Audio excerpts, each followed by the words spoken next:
Hi, everyone, and welcome to the Crystal Clear podcast. Today, I am talking with my dear friend and my first male guest, Mark, Halsell? Halsell, yeah. Halsell. You got Okay, it. that's how I've always said it, but then I have these moments where I'm like, have I really been pronouncing their name the You correct you way can all call these me what you years? want anyway. We've known each other for almost 20 years, going back to our days living at 360 condominiums in downtown Austin. We are the OG pioneers of downtown Austin. Mark was born in Germany, grew up in England, and moved to Austin in 2008 for grad school. Since then, he's built a very Austin life, starting in finance, moving into tech, and becoming known for helping scale growth stage SaaS Yeah, companies, SaaS businesses. SaaS businesses. He also teaches group fitness and is deeply passionate about civil rights advocacy and arts accessibility. We're talking about Austin, community, career pivots, personal growth, intention, and what it looks like to build a life that truly fits you. I am so excited to share this conversation with Mark. Thank you for coming on. Thank you so much for having me. Honestly, I'm really flattered and excited to be here with you. Thank you. Well, let's get into it. Okay. So, for people who don't know you, how would you introduce yourself today? Yeah, so Mark, as you mentioned, I've been in Austin for 20 years now. I've had a very non-linear career path, and I think my focus, really, the common denominator is on the human experience, the individual element and the contribution. And I'm always trying to find ways to challenge myself and surround myself with people that, are of that same mindset, similar to you. I mean, you wear so many different hats, and I respect that so much. And that's kind of like how I choose to lead my life, is really that kind of foundation of challenging and understanding. I'm just a naturally curious guy. I think that's really my guiding principle. Yeah, I would say so. So, we've known each other for almost 20 years. When you look back, how would you describe the version of who moved to Austin in 2008? I mean, I remember Whew. my experience of you in 2008, and we're both such different people, but yeah.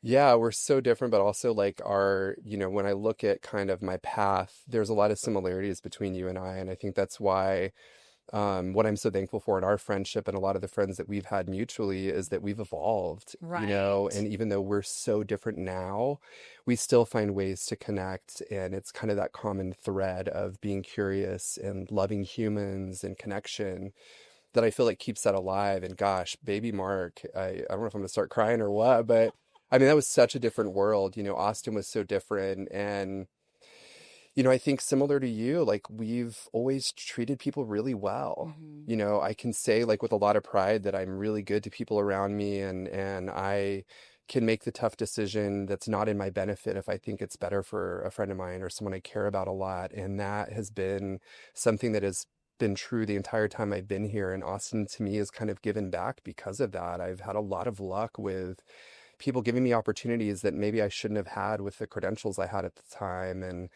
the freedom to explore things I wouldn't have been able to otherwise had it not been for people seeing something in me and saying, I want to give this guy a chance, even though it wasn't really something, I never said I wanted to be a financial advisor or whatever else the case may be. I think people have been really good to me, and it's that kind of snowball effect that is an Austin story to me in a lot of ways. That is so true. It was like we were so young and it was like our first purchase and Austin's first new high rise. And we were like so young and naive, but also so driven, right? And so focused. And it was like the sky was the limit.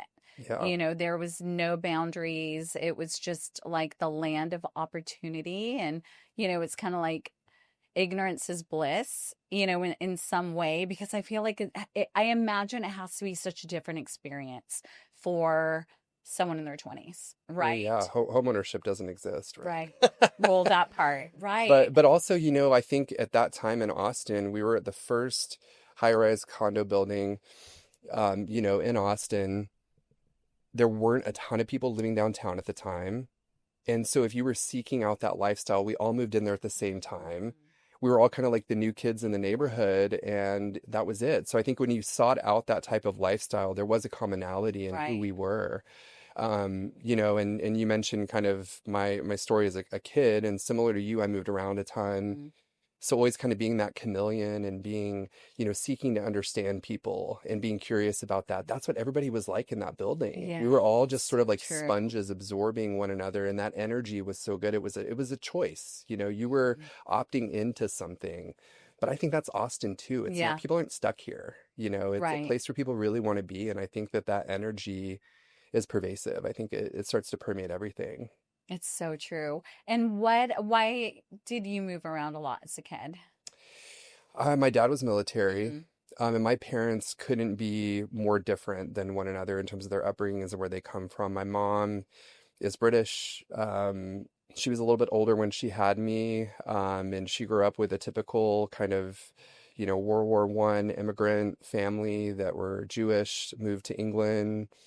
She was first generation British. My dad grew up in West Texas and, worked on a farm. And when I say farm, it's not like they didn't own the farm. He was a cotton picker. I mean, he couldn't have been from a different background than wow. my mom. And so for them to meet and, um, had this wonderful relationship, I think that kind of molded me a little bit in Hmm. terms of the duality of life. And there's some genetic disposition to that too, right? The same reason my mom didn't, go for someone that was in the same lane she was in is the same thing for me. I think that, like you, like we seek out different people because Hmm. we understand the strength of, difference and diversity, right? Did that even answer the question? I forgot Yeah, what the yeah, question it was. did. And so that was your draw to like why Austin? That was your draw to Texas or because your father was from Yeah, Texas? sorry. So that's why we moved around a lot. My dad was Hmm. military, my mom, both my parents had different jobs. They didn't actually live together for, probably a decade while I grew up. And Wow. so moving between the two, being close to military installations, for my dad, but also with my mom that, wanted me to have roots and be in a similar place. I went to a lot of different schools, but most of them it was to expose me to diversity. My mom Hmm. wanted me to go to an international school and see people that were different than me, Hmm. and so that was really really important to her. But then interestingly enough, like you as an adult, I've kind of grounded myself Yeah. here. Like I've wanted this to be my stability, but I think that we get a lot of exposure in Austin to a lot of different things. For a city of its size, we do have a lot here that can give you that diversity, maybe not from a racial Yeah. perspective, but other things. There's Yeah. access to things here that wouldn't be available in other cities of this size. And you can go anywhere in 3 to 4 hours too. So for business, it's always been really good. Yeah, Austin is incredible in that way. I feel like, I want to be here forever. Like I have Yeah, zero I feel the desire same. to move anywhere else and if I get the itch and feel like Austin's a little too small, it's so easy for us to be able to go anywhere, and our airport, thank God, we're getting more direct international flights.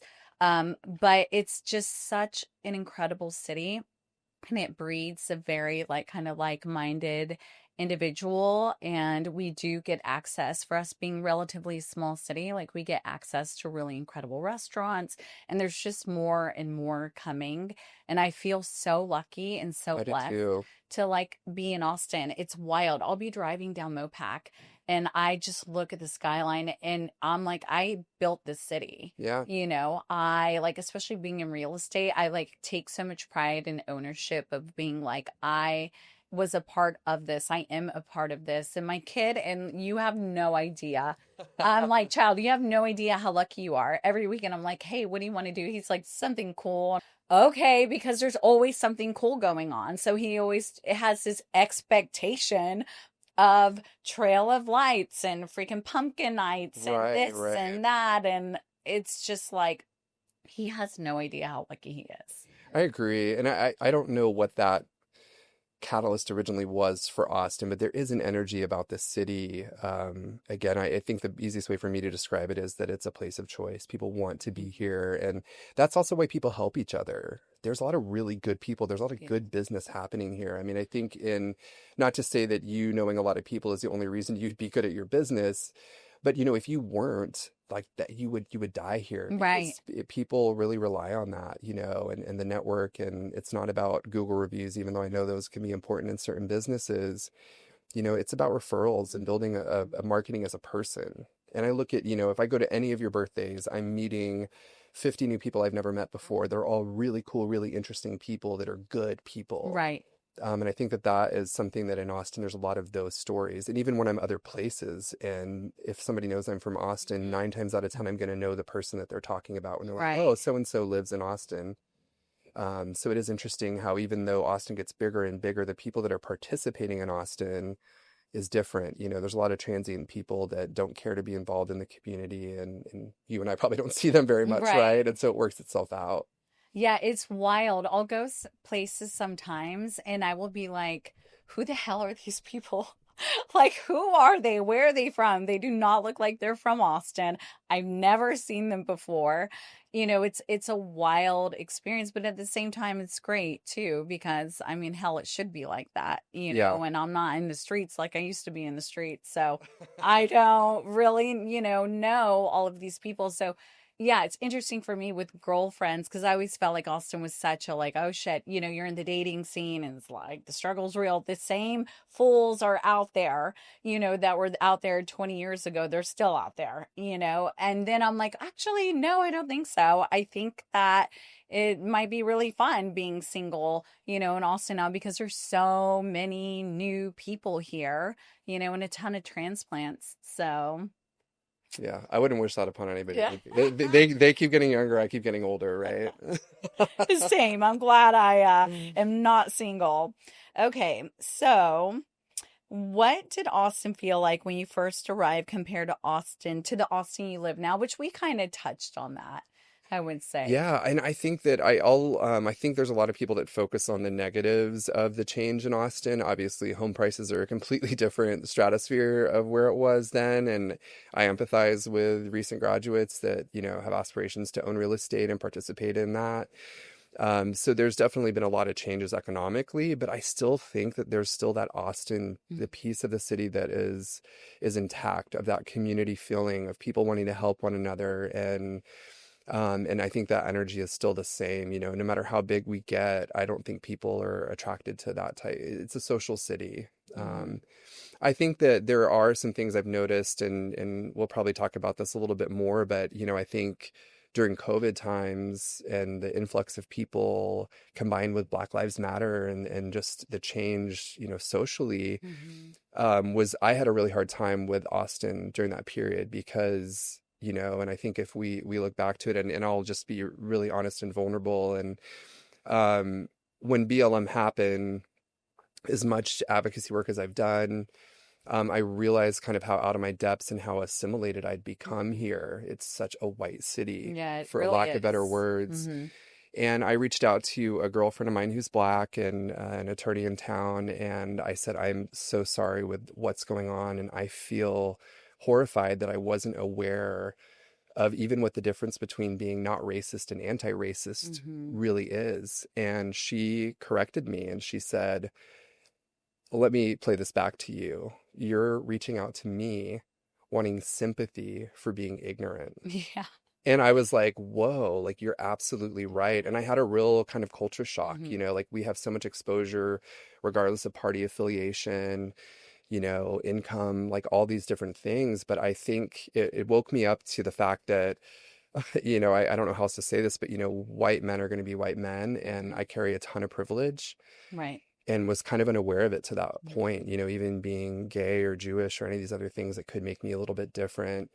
Um, those are things that aren't as obvious, maybe. And you're probably saying Helen Keller in a dark room 2 miles from here knows you're gay, but, it still is different. I didn't Right. realize just that by virtue of being a white male, how much Right. privilege I carry and how important it is for me to put myself and be really intentional about finding circles where I'm the minority, Mm-hmm. and what does that really feel like? And so that was a time when I had a weird relationship with Austin where I was like, I need to move somewhere else where Right. there's more diversity because it's what I grew up with, it's what I knew. And I was raised to not see difference, and understand the benefit of just people are people. Right. But I realized in that moment that I had to be hyper aware of it and plug into different ways of being an advocate for the community here and what that meant. That's incredible. I feel like so many people don't get it. They don't want to get it.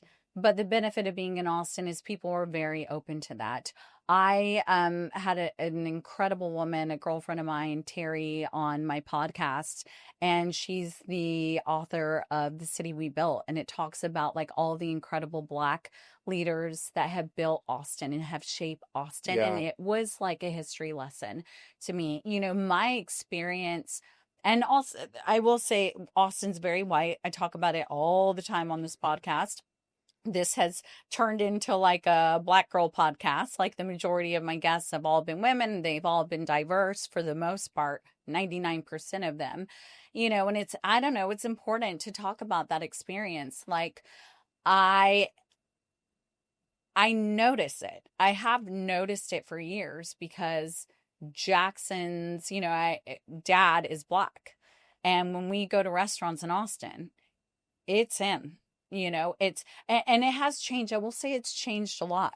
It used to be just one or two Black people in the room, and hell, one or two. Well, it was me and like the wait staff, or the Latinos, the Mexicans, like in the restaurant. And very slowly, slowly, slowly, but surely, as Austin's getting bigger, we're getting more transparent. It's getting more diverse, but it is really important, to like recognize that. And at least we're in a city where people, I feel for the most part, are very inclusive and very open minded and very, like they want to be better, do better. They come from bigger cities, therefore, they're used to a lot of diversity. And so I think that's really incredible. Not a lot of people in Austin, yes, but not a lot of people, elsewhere want to have accepted that or want to do better and be better. And so thank you for that. Yeah, and I don't mean to make this about like me personally. I just think that like it's important to say as a white male, get in the Right. communities that are not just personally beneficial. And I think that's my biggest qualm with a lot of the advocacy I've done. And I don't mean to slam any one organization. I was served on the board for Human Rights Campaign, which does a ton of amazing work within advocating for LGBTQIA rights. I've done a lot of work with ADL that was founded in fighting anti-Semitism. They're a lot more broad now. They do a lot of programming for different disparate communities. But I think what I get so frustrated with in general, and this is a global thing really, but Hmm. I don't have to be personally attached to a cause to advocate for it. Right. And I think the more that people realize that advocacy in general, all boats rise with the tide, they're coming for all of us. Right. So being open-minded and fair-minded and educating yourself is great, but like where are the white gay males when there's women's reproductive Right. rights marches? Where were the white gay males when the BLM marches happened? And there were a lot out, don't get me wrong, but Right. to miss that, it's so easy for me to go to an HRC event or an Equality Texas event, and I think it's important to raise money for them too, but let's go outside of our communities a little bit, Yeah. pull in allies. That's how we're going to get the word out. That's how we get awareness to this. And I think that that's a lot of how I've channeled the work that I've done in advocacy is how do I get a white heterosexual Republican male to come to my LGBTQIA event Right. and bring in his audiences that are Right. quietly sitting in 78704 saying I'm not racist and that's enough, Right. or whatever else, or homophobic, or any of the other phobics that we experience. But I think it is really important. But yeah, even as gay, I think for gay males, like we've got to stop victimizing ourselves and realize the privilege we carry and go out and work with other communities too. Yeah. If you got time for a throuple, you've got time to raise some money for a 501c3, You right? have time to marathon the housewives. Your ass can get out there Hey, and and like, the money, right? If you've yeah. got two boyfriends, Yeah. that's two gifts. Give up some of that, right? I don't know. It's interesting times. It is. Yeah. And it's like, my mom is like, it's so mad at me for sharing things on social. And she's like, you're going to, lose clients and and I'm like, I cannot not be quiet about what's going on. It's too heavy. It's too much. Like, and it's they're coming for all of us, and being Mexican, it's like I cannot just act like everything's okay. I don't have to be all up in your face about it because I imagine a lot of people are getting similar, feed that I'm getting. But at the same time, it's just like I cannot not okay and it's tough because I imagine a lot of people feel the same way I do, but they don't want to get canceled. They're fearful of what their employer's going to think, their friends are going to think, their colleagues are going to think, but and I get that. I respect that, but at the same time it's just like I cannot not, speak up about it. And I really genuinely believe the majority of people feel the way that we feel. Yeah. There's more of us than there are, of them. And it's just really like scary times right now. And we're a little in this little bubble, in Austin, and we're not really affected by it. But it's like that could change overnight. All everything can change overnight very quickly. It's a very weird times right now. And yeah, it's a fine line. So I love that you're saying people should really push outside of themselves, and really, it's not just one cause. Like we are all in this together. Yeah. And the more empathy and compassion and awareness, stepping outside of yourself and having a human experience, I think empathy is like the number one. So you're encouraging me to like also, right now it's so real with like what's going on with immigrants, specifically targeting Latinos. So to me, it's like, oh, it's Yeah. what's at the forefront. But at the same time, there's so many other causes and so many other people everywhere, that are suffering. So just trying to like step outside of yourself and be an advocate for literally everyone. Certainly easier said than done, but we're all capable Yeah, and I doing mean, it. there's only so much time in the day, right? I think we Right. can all do little things here and there to ratchet up the exposure, but I think being strategic about it and pulling in people that you might not suspect would be advocates for it too is important too. And even this talking about it, right? Right. I think that there's kind of a top of funnel brand awareness thing that needs to happen where people don't realize and don't take the time to kind of educate themselves on how challenging life is. Hard for everyone. Right. 2025 was really hard for the vast majority of people Right. I've talked to, but we can't forget about that. And guess what? If you're friends with us, you're gonna have to talk about it. Yeah. Sorry, guys. Like, truly, when we are at dinner parties and we are hanging out and breaking bread, like, we're talking about real life Yeah. shit and real life issues. And it starts there, right? Because a lot of people don't want to talk about those things. A lot of Mm. people, it makes them uncomfortable. It makes them like, and that's why we love each other and gravitate, and we're sitting at the table with very like minded people because we are not afraid to talk about those things. And it's just natural, second nature. And I think more people should do that Yeah, I because it agree. starts at home, you know? Well, changing topics, career finance, tech, and scaling companies. So you started as a financial advisor working with high net worth clients. What did that season teach you about people and money? I think for me, I mean, I was really young when I got into the business. I worked for Wachovia Bank, which went under, was acquired by Wells Fargo Bank. I worked for Merrill Lynch, which went under, got acquired by Bank of America. And so I think even just like I can remember being in offices where half the office just stopped coming in one day because the bank went under. I mean, it was a crazy time in 2008 with the Mhm. financial crisis. And similarly for our clients, they were going through huge life changes. Divorce rates were up because people were, everything was breaking apart, right? A lot of people's lives crumbled. It was really, really sad. And with those transitions, that's when people would seek out different financial advice or have to, as my kind of claim was people going through divorces. It was people that were having these big life changes and they didn't want to have a financial advisor that was a gray-haired white dude that didn't understand their life and their needs. And really for me it was drilling down to understanding people fully and understanding what people were going through. And this is embarrassing to admit, but I rarely talked about what I was doing as a financial advisor. I mean, there were people in, rooms with no windows that were taking care of the financial piece of it, but it was more about access to liquidity, maybe at most. What it really fundamentally came down to is they wanted to know they were taken care of at a Mhm. time when crisis was happening. Funny story, I was in a Wachovia branch in Rollingwood, and I remember I talked to my clients and I would walk them out to the lobby and I'd point to my name above the door and I would say, as long as this name is here, you are fine. I'm your guy. And then I switched offices. Shit. And so a couple times a week, somebody would call and panic and they would say, so and so is here. Your name's not on the door.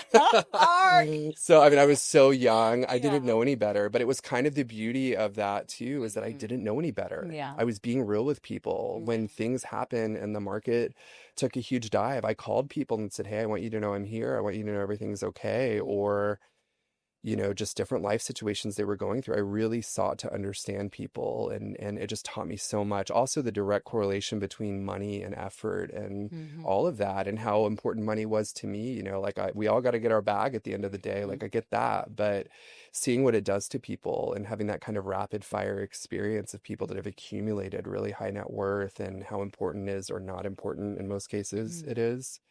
I also was really lucky because some of the clients that I worked with that went through huge exits in companies that got really large or had a IPO or were acquired, I would manage all the assets on the back end of those transactions. So people that had experienced wealth for the first time, and the trust they had. It was really so much about the human Yeah. experience. It's what I loved.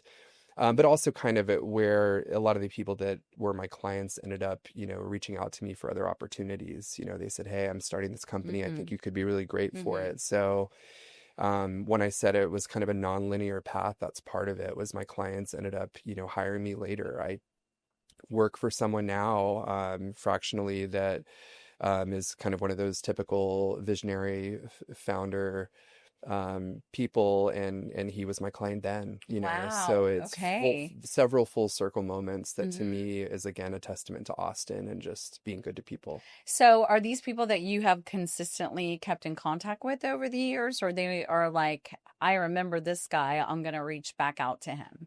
It's a mix. So Okay. some of them I have, some of them I've always kind of maintained close relationships with, and other people will pop up out of nowhere.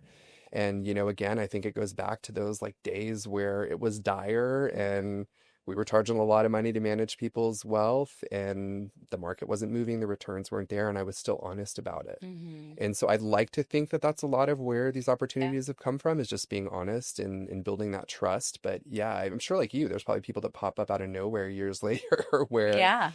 they remember you for the way that you made them feel and how important you made them feel when a lot of people didn't. And I think that's where a lot of this has come from. I've been really, really lucky. It's amazing. So, you've built a reputation for helping scale growth stage B2B SaaS companies. When you walk into a company, what do you actually do? So it's a lot of understanding kind of really quickly where the bombs are within a company, and kind of taking it back to the human element again. And it means not everybody is a good client of mine either. The way that I choose to work with a lot of folks is, leaders that are really vulnerable and are willing to say, I'm out of my depths. Mhm. We're reaching this new chapter for the company, and I need to make sure everybody's on board. It can be drilling down to, do we have the right people in the right seats? Do we have the right automation technology stack to support the business?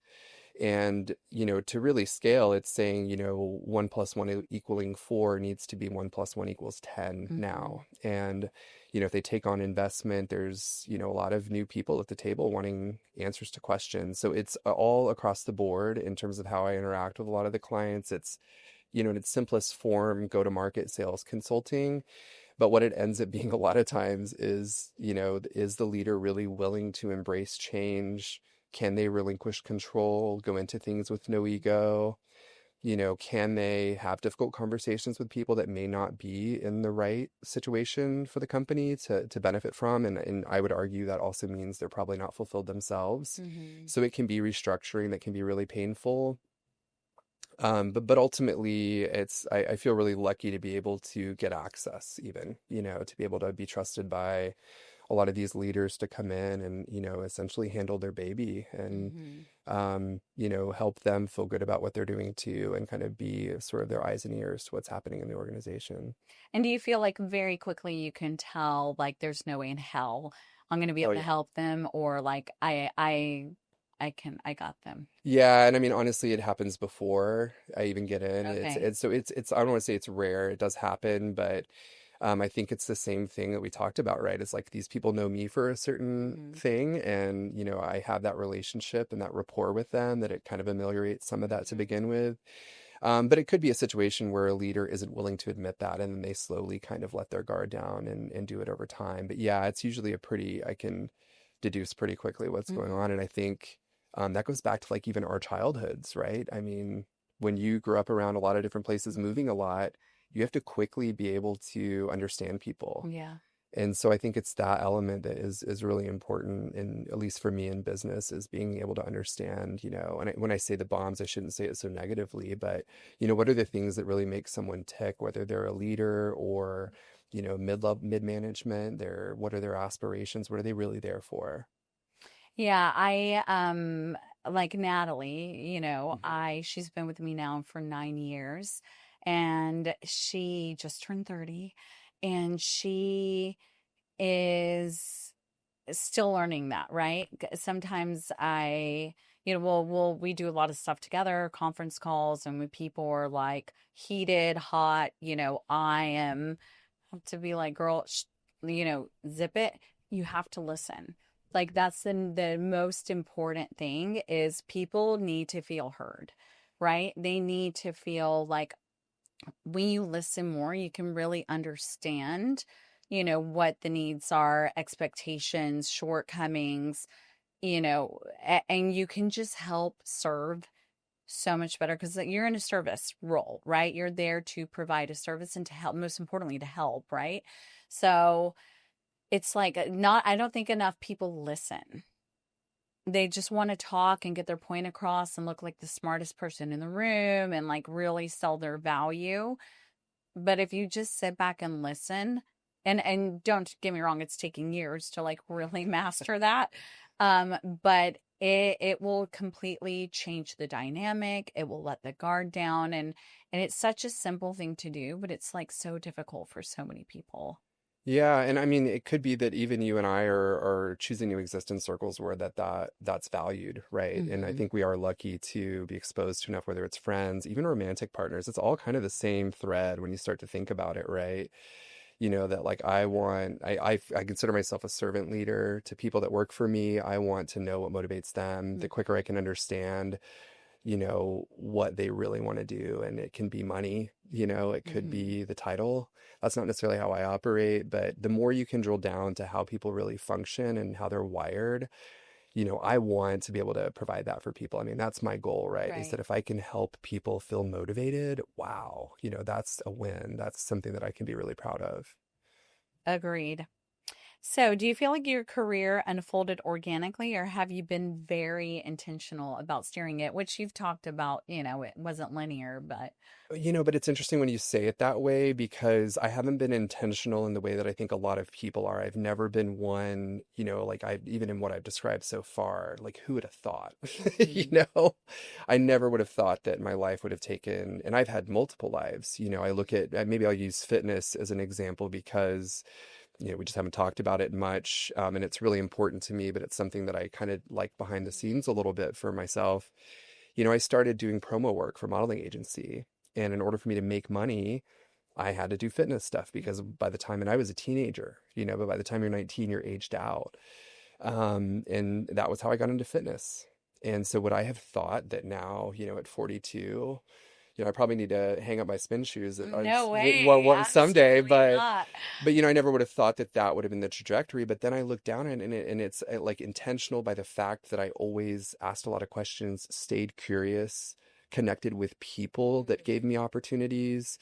There was a woman that worked at Nike that was responsible for, my whole career. She saw something in me and gave me opportunities. Hmm. And she was head of brand at the time, moved on to do amazing things, was the one who strategized the merger with Equinox and SoulCycle, Oh like wow. powerhouse.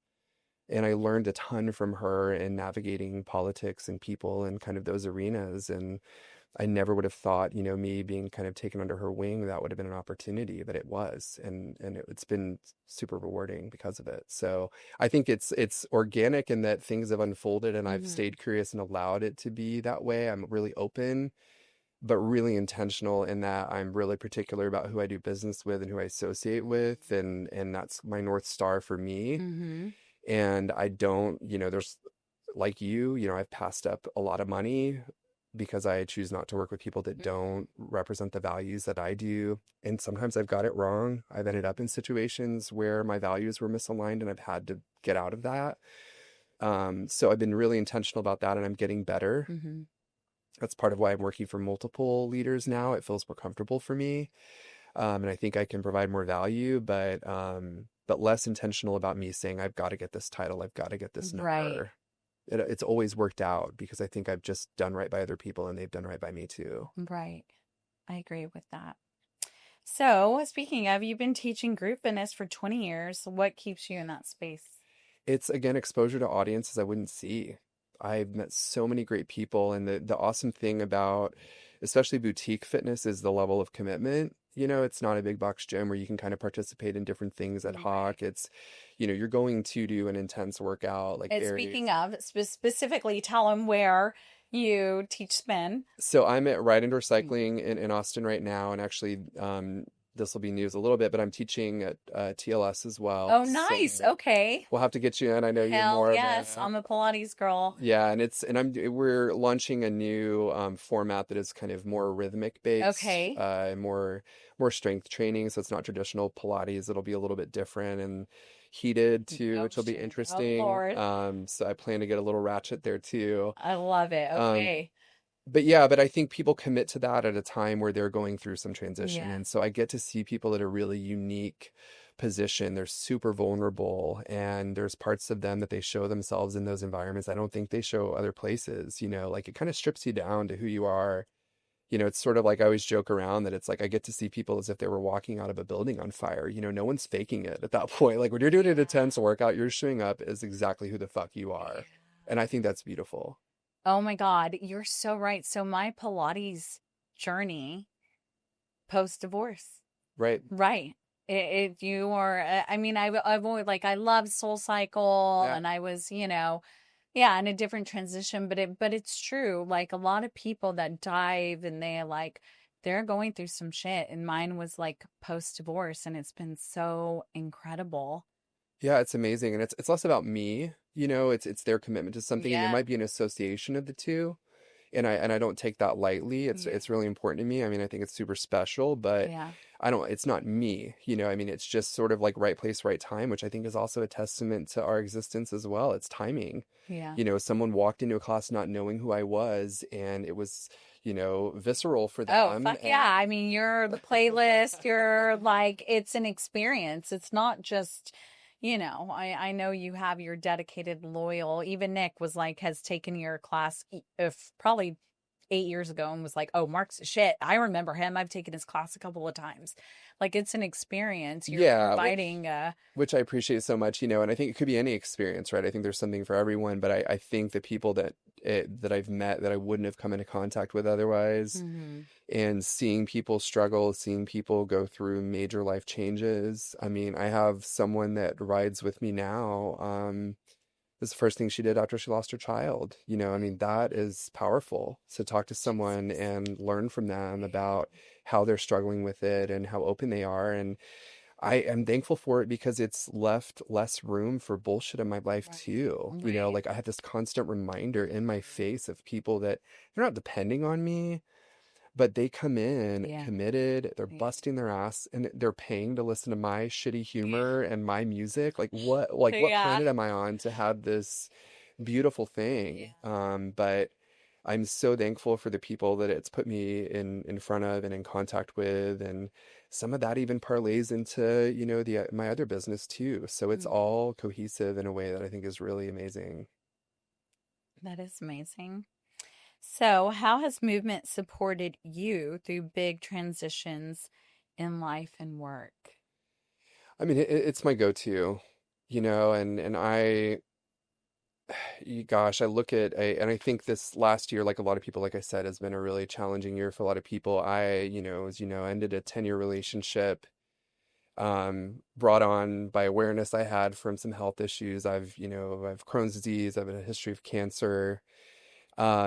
But through all of that, fitness has been my go-to way of getting my energy out. And it's sort of like my version of meditation. Mhm. And so it's really important to me. Obviously, it feels good, and The community aspect of it and interaction with other people, whether I'm taking a class or leading one, it's really important, but it's kind of where I go to sort through my bullshit. And Yeah. last year was that's part of why I'm teaching a new modality now. I really wanted to challenge myself and kind of up the ante a little bit, and I'm not done. I want to Mhm. keep going. So fitness has always been really important to me, but I'm so inspired by the people that I've met, and it's helped me through my own stuff and made me feel more confident to think when I'm in a really challenging environment where the fear is coming from. Mhm. Um, but it's gotten me recovered from health issues faster. Mhm. It just keeps me centered in general. I mean, mentally, physically, all of it. Oh, agreed. It's so powerful. Yeah.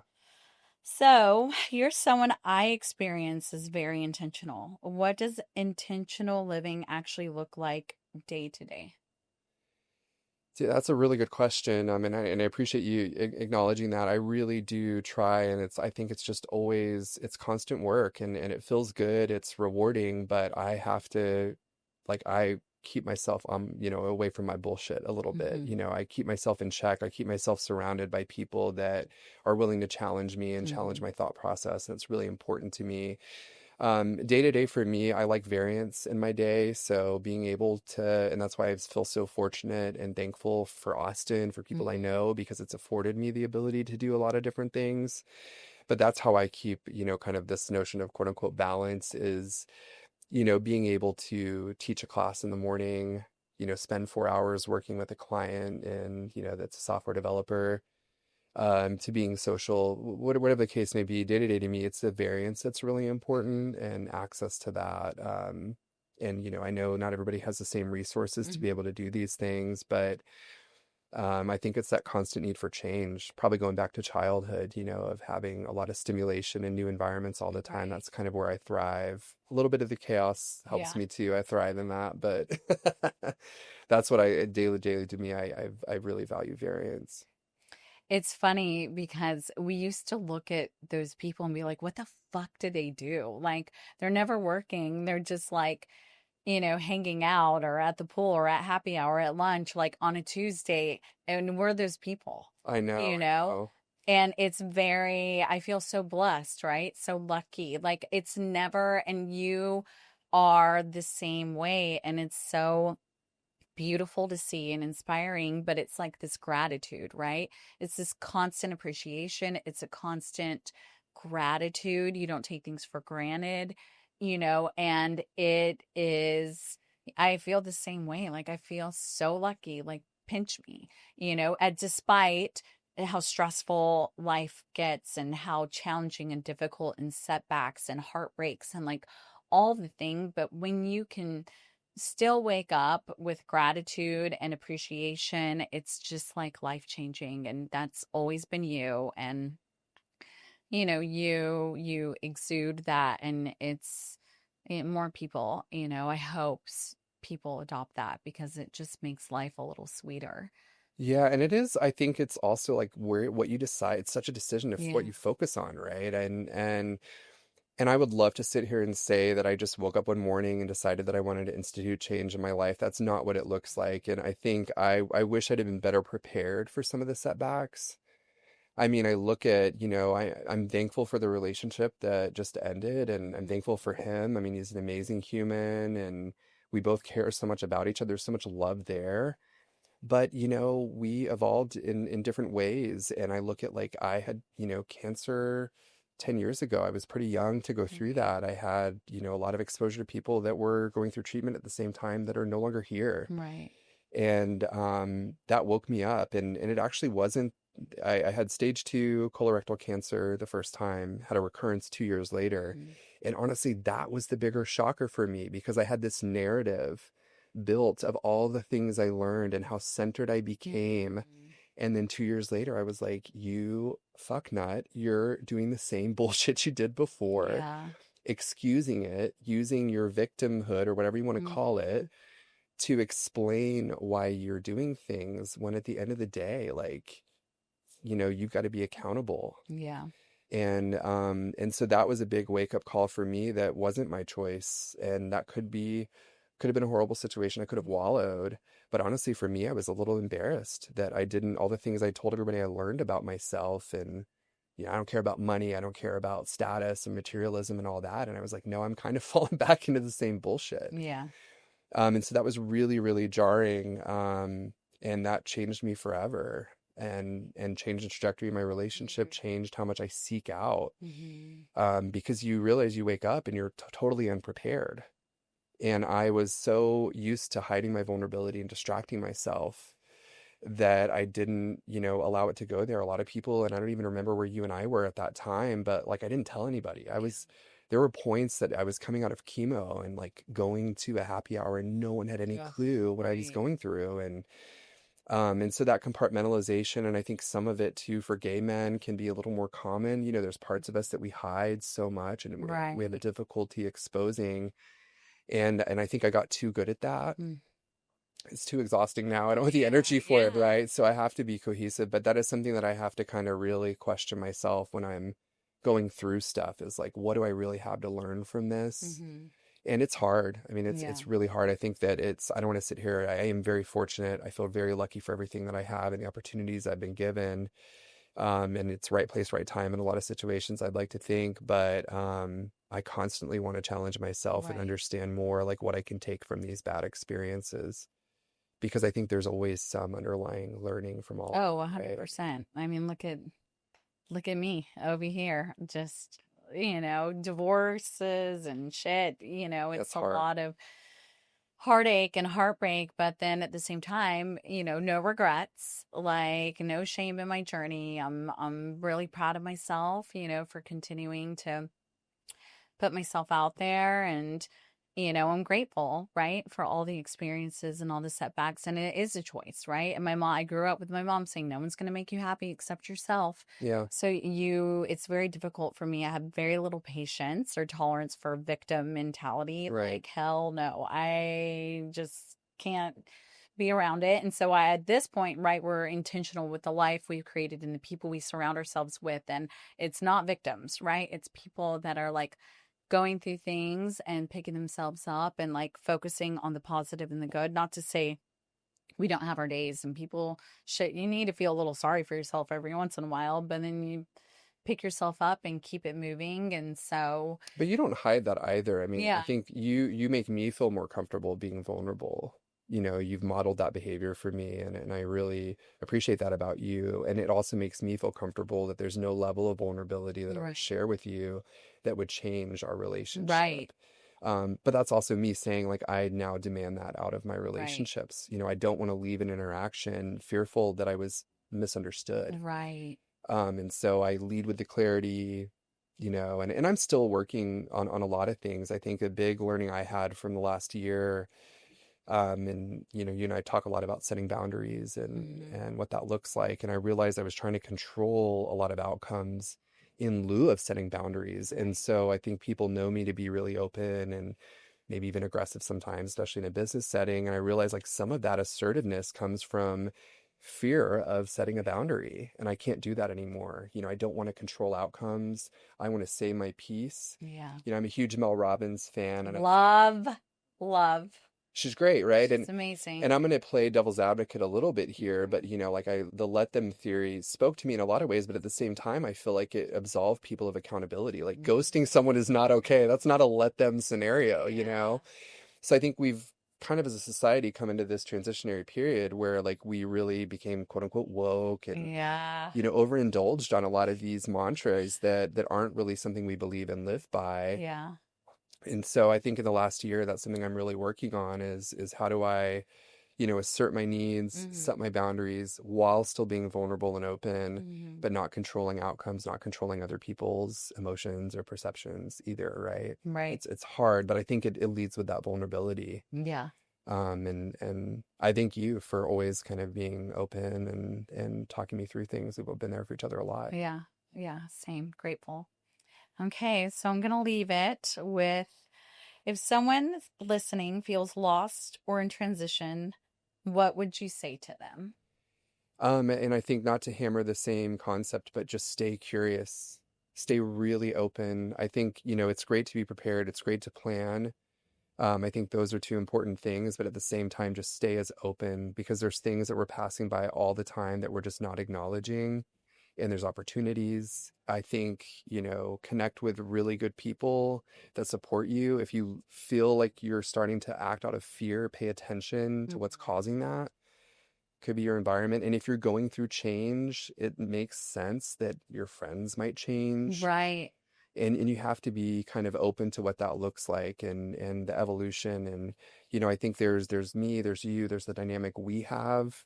Allowing that to be its own thing, I think is really important, especially when you're in a moment of being in need. Hmm. Um, and so I think just be really, really like real with yourself Hmm. about, what's important to you, what your values are, and that will help you stay open because I think it's just about as curious, the more curious we can all be about one another, about opportunities and all that, I think the better we are.